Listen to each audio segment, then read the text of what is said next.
Hi hello friends, super കൺമണി സീരിയലിൻ്റെ ഒരു കിടിലം പ്രമോ വിശേഷങ്ങളിലേക്ക് എല്ലാ കൂട്ടുകാർക്കും സ്വാഗതം.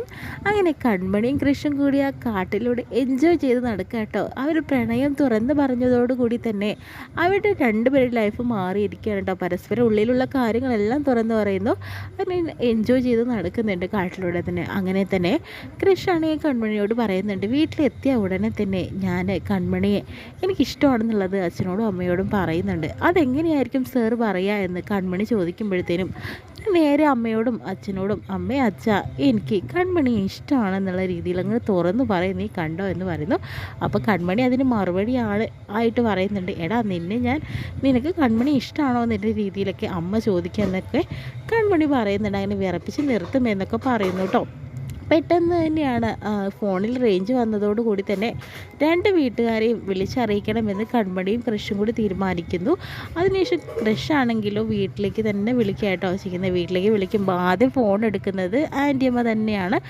മോനുട്ട, നീ എന്ത് പണിയാടാ കാണിച്ചത്? എന്തിനാണ് ആ പെണ്ണിൻ്റെ പുറകെയൊക്കെ പോയത്? നിന്നെ കാണാതെ ഇവിടെ അച്ഛനും അമ്മയും ഞാനും എത്രമാത്രം വിഷമിക്കുന്നുണ്ട് കേട്ടോ എന്നൊക്കെ പറയുന്നുണ്ട്. അപ്പോൾ ചേച്ചിയമ്മേ, ഞാൻ മാത്രമല്ലല്ലോ, പാവം കൺമണിയും കൂടി ഉണ്ടായിരുന്നല്ലോ, അവളെ എന്തിനാ വഴിച്ചഴിക്കാൻ നിൽക്കുന്നത് നീ എന്നൊക്കെ പറയുന്നുണ്ട്.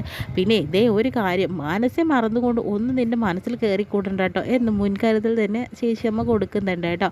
അതിനുശേഷം തന്നെ കൺമണിയാണെങ്കിലോ കൺമണിയുടെ വീട്ടിലേക്കും വിളിക്കുമ്പോഴത്തേനും അവിടെയാണെങ്കിൽ കൺമണി മരിച്ചാൽ മതി എന്ന രീതിയിലാണ് ധനലക്ഷ്മി സംസാരിക്കുന്നത്.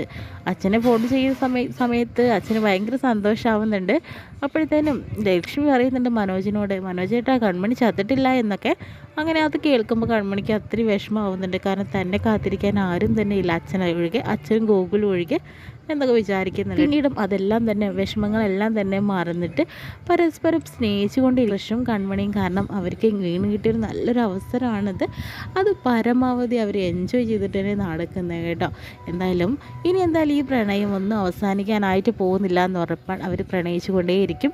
ഇനി വരോണല്ല ആര് വന്നാലും കൺമണിയെ കൃഷ് ആർക്കും തന്നെ വിട്ടുകൊടുക്കില്ല എന്നുള്ളത് ഉറപ്പാണ്. കൺമണി തിരിച്ചും കൃഷിനെ അല്ലാതെ വിവാഹം കഴിക്കില്ല എന്ന് ഉറപ്പാണ്. ഇതിന് കാണിച്ചുകൊണ്ടാണ് ഇന്നത്തെ നല്ലൊരു പ്രമോ വിശേഷം കഴിയുന്നത്.